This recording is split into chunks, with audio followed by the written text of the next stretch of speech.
Halo, perkenalkan nama saya Elsarian Ginggar dengan NIM 211420198. Saya dari kelas A3 Fakultas Keperawatan semester 1 dan saat ini saya akan menjelaskan kampanye anti korupsi. Untuk melengkapi tugas mata kuliah Pendidikan Budaya Anti Korupsi dengan dosen pengampu Yonesius Maharisid, MSc, SIP. Dan video berikut ini saya akan menjelaskan tentang kampanye anti korupsi. Nah, apakah kalian tahu apa itu korupsi?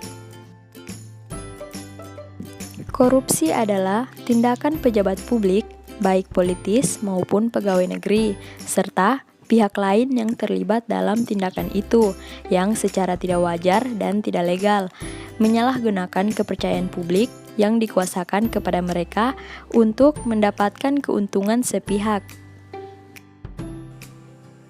Contoh-contoh korupsi antara lain, yang pertama, memberi atau menerima hadiah atau janji atau penyuapan. Yang kedua, penggelapan dalam jabatan. Yang ketiga, pemerasan dalam jabatan. Yang keempat, ikut serta dalam pengadaan bagi pegawai negeri atau penyelenggara negara.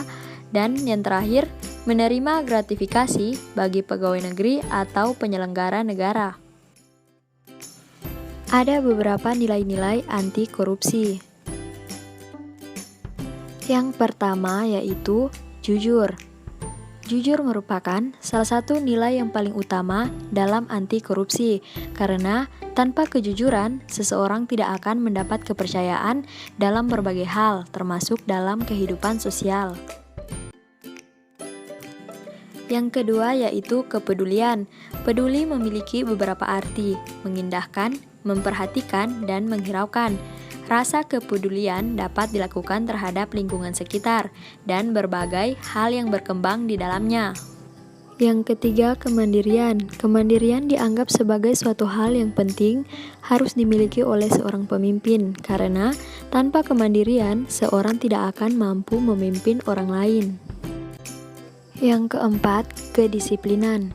Definisi dari kata disiplin ialah ketaatan atau kepatuhan kepada peraturan.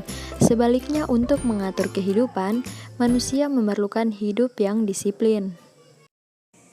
Yang kelima, tanggung jawab. Kata tanggung jawab adalah keadaan wajib menanggung segala sesuatunya.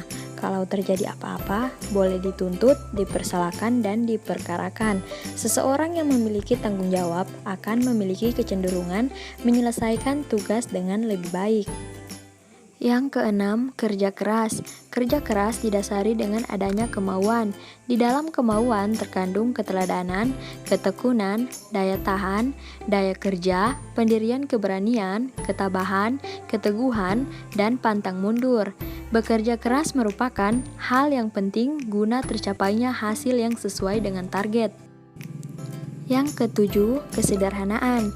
Gaya hidup merupakan suatu hal yang sangat penting bagi interaksi dengan masyarakat di sekitar. Dengan gaya hidup yang sederhana, manusia dibiasakan untuk tidak hidup boros, tidak sesuai dengan kemampuannya. Yang kedelapan, keberanian.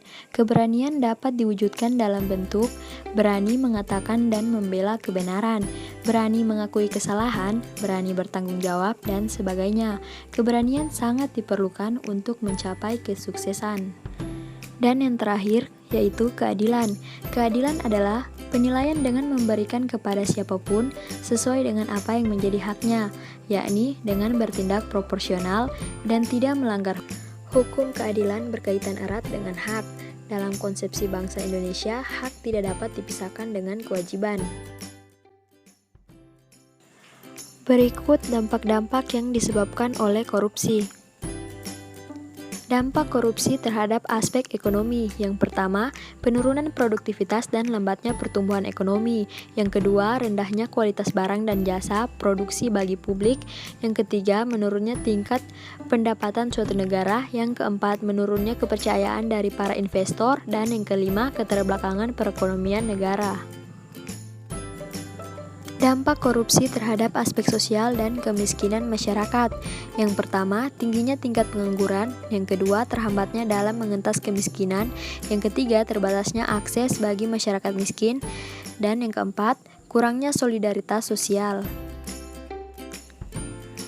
Dampak korupsi terhadap aspek politik dan demokrasi, yaitu yang pertama hilangnya kepercayaan publik terhadap partai politik, yang kedua munculnya pemimpin yang korupsi, dan yang ketiga hancurnya kedaulatan rakyat. Dan yang terakhir, dampak korupsi terhadap aspek penegakan hukum, yaitu ketidakpercayaan publik terhadap lembaga hukum. Nah, seperti yang sudah kita ketahui, banyak dampak buruk yang disebabkan oleh korupsi. Maka dari itu, ayo kita tanamkan dalam diri nilai-nilai anti korupsi. Anda baru lulus SMA atau SMK? Masih bingung mau mencari tempat kuliah yang terjangkau dan fasilitas yang memadai, namun dengan tenaga pendidik yang profesional? Nah, di saat ini saya akan mempromosikan kampus saya, yaitu Universitas Pembangunan Indonesia yang biasa kita kenal dengan UNPI Manado. Kampus kita mempunyai 6 program studi.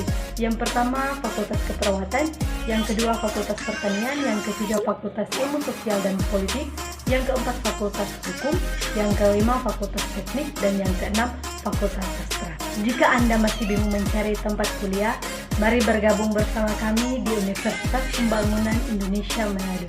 Sekian dan terima kasih.